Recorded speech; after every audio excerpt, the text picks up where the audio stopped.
Namaskar and greetings to everyone. Today's our topics are magnetic circuit, Coulomb's law, Biot-Savart law and work law. आगे बढ़ने के पहले please हमारे channel को like, subscribe and share कीजिए। सबसे पहले Coulomb's का फर्स्ट लॉ हम देखेंगे। First law states that when we comes together the same poles then they repel each other and when we comes together the different poles they attract each other। Hindi में इसको समझ सकते हैं, जब हम सेम पोल्स को पास में लेके आते हैं तो वो एक दूसरे को रिपेल करते हैं या आप कह सकते हैं दूर करते हैं, और जब हम डिफरेंट पोल्स को पास में लेके आते हैं तो वो एक दूसरे को आकर्षित या अट्रैक्ट करते हैं। तो कैसे समझ सकते हैं, देखिए Coulomb's first law states that when we come together the same poles they repel each other and when we come together the different poles they attract each other। मतलब हिंदी में इसको समझ सकते हैं, जब आप सेम पोल्स को मतलब एक से पोल्स को साथ में लेके आते हैं तो ये एक दूसरे से दूर करते हैं या रिपेल करते हैं, और जब आप अलग अलग पोल्स को या ध्रुव को पास में लेके आते हैं तो वो एक दूसरे को आकर्षित या अट्रैक्ट करते हैं। इसको मैं आपको एक डायग्राम से भी बताती हूँ। Suppose this is a magnet. यदि हम एक मैग्नेट और इसके पास लाते हैं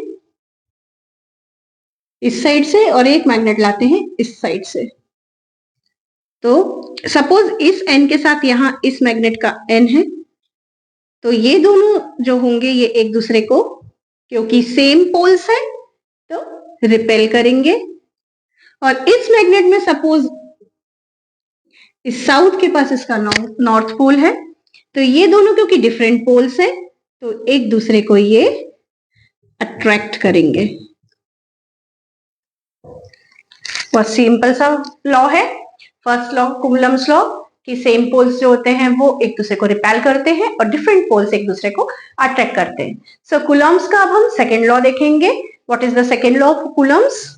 सो Coulomb's second law states that कि किसी भी दो पोल्स के बीच में यदि हमें फोर्स मेजर करना है, सपोज इन दो के बीच में हमें फोर्स निकालना है, so the force will be proportional to product of both charge magnetism force. Suppose यहां M1 है यहां M2 है तो इनका प्रोडक्ट होगा M1 M2 and the distance square of the distance between them. Suppose यदि यहां इसके बीच का डिस्टेंस जो है वो D है तो ये होगा D स्क्वायर। अब हम यहां एक कांस्टेंट लेके आते हैं, F is equals to K M1 M2 D square, where K is what? K जो है, K क्या आपका वैल्यू होता है SI में 1/4 पाई म्यू।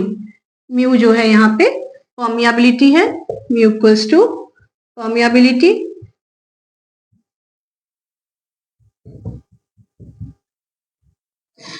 परमियाबिलिटी को आप जानना चाहते हैं तो मेरे प्रीवियस लेक्चर को आप रिफर कर सकते हैं, वहां मैंने ये परमियाबिलिटी बताई हुई है। K की वैल्यू यदि आप निकालना चाहते हैं तो मैं आपको बताऊंगी, मैथमेटिकली इसको आप गॉस थ्योरम के थ्रू सॉल्व कर सकते हो। अदरवाइज ये एक फिनोमिना है जो ऑलरेडी आप कह सकते हैं कि डिस्क्राइब किया हुआ है, जहां K की वैल्यू SI पद्धति में या आप SI मार्केशन में फिक्स है 1/4 पाई म्यू। सो हम वो वैल्यू उठा के K की यहां रख देंगे। सो ये फॉर्मूला हो जाएगा 1/4 pi mu M1 M2 D square.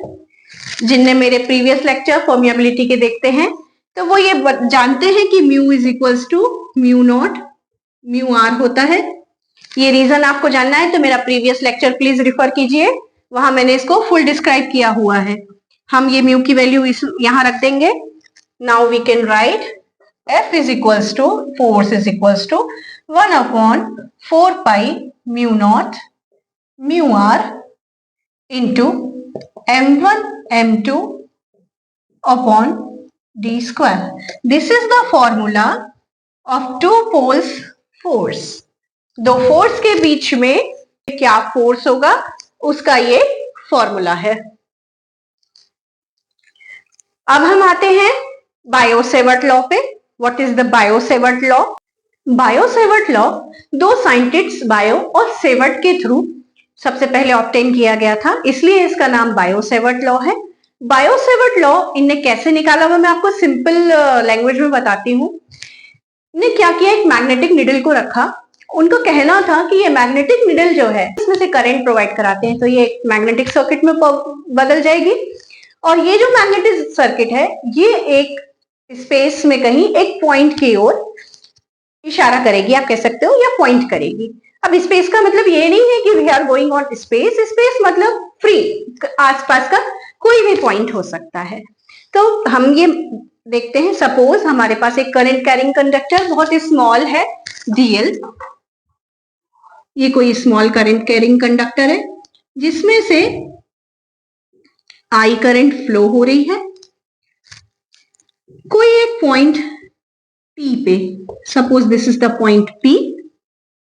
हम यहां से इसकी लेंथ हमको बताया मैंने आपको dl and this angle is theta. ये दूरी हम लिख सकते हैं r। So what they found, Biot-Savart law क्या कहता है? बायो-सेवर्ट लॉ कहता है या flux density dB is proportional to current is proportional to angle between the point and current carrying conductor sin theta and the length of the conductor which is dl.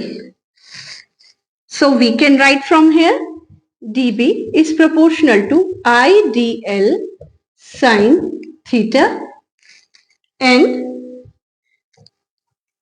inversely proportional to the square of length I dl sin theta r square.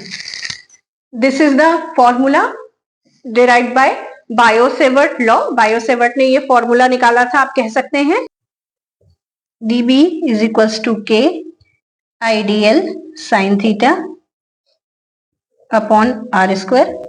k की value आपको मालूम है, k is equals to 1/4 pi mu naught mu r। हम यहां लिख सकते हैं dB is equals to 1/4 pi mu naught mu r I dl sin theta upon r square. So this is the formula derived by Biot-Savart law. Now the next is what is a magnetic circuit? मैंने magnetism और electromagnetism अपनी previous classes में समझाया हुआ है। अब हम derive करेंगे कि what is a magnetic circuit, देखेंगे कि मैग्नेटिक सर्किट क्या है, उसके फॉर्मूला क्या है। मैग्नेटिक सर्किट को हम ऐसे समझ सकते हैं, a path followed by the magnetic flux is called the magnetic circuit. The path can be consist of any high permeability और आई कैन से ऐसा कोई मटेरियल जो कि मैग्नेटिज्म के लिए हाई होता है, लाइक आयरन या सॉफ्ट स्टील, इस टाइप के मटेरियल का मैग्नेटिक सर्किट हो सकता है। मैग्नेटिक सर्किट को हम डायग्राम से समझेंगे कि मैग्नेटिक सर्किट क्या है। Suppose this is a core material, conducting material, and these are the turns, number of wire wound on that, and the current I flows from it. Or suppose the number of turns are n, the current flows through it and the suppose number of turns are n. When we flow current through it, जब हम इससे current को flow कराएंगे तो एक magnetic flux I can say phi इस magnetic circuit में setup हो जाएगा। अब हम मैं आपको इसके साथ ही साथ वर्क लॉ भी बताऊंगी जो साथ ही साथ चलेगा हमारा। सपोज अब हम देखते हैं कि यदि ये करंट कैरिंग कंडक्टर है, इसका लेंथ में भी L है, area of cross section A है, length of material A equals to area of cross section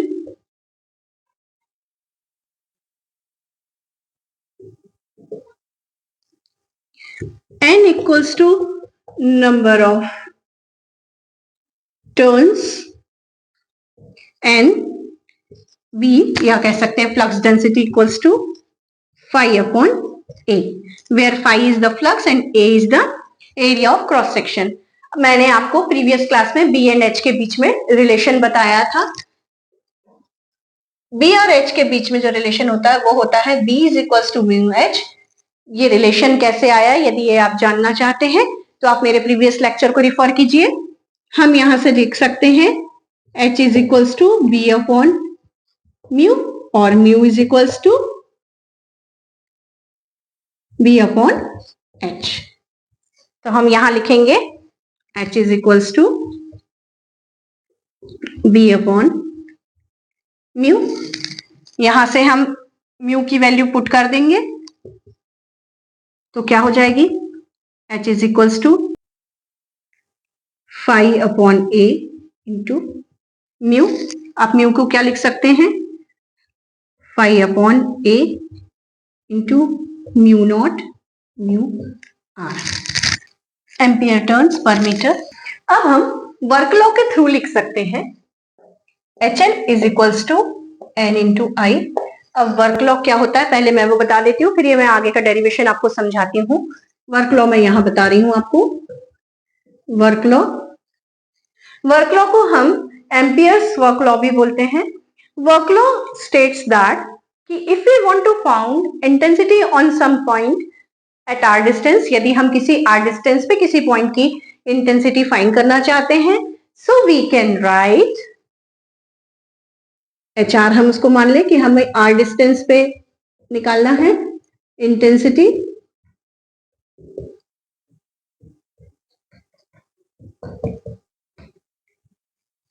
So according to work law we can find it by the whole surface, जहां जहां flux है whole surface की magnetic intensity is equals to current and number of turns.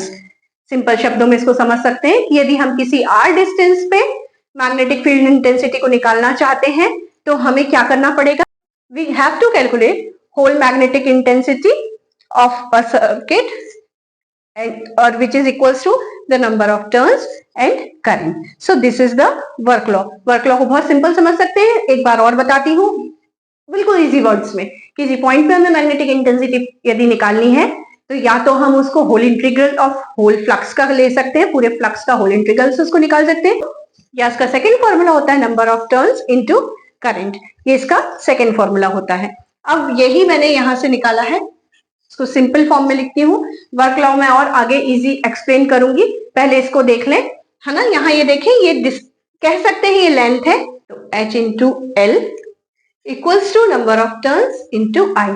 आगे इसको derive करते हैं हम. अब हम यहां से h की वैल्यू हम यहां यदि पुट कर दें तो क्या होगा, phi a mu naught mu r l is equals to n into I. phi is equals to ni a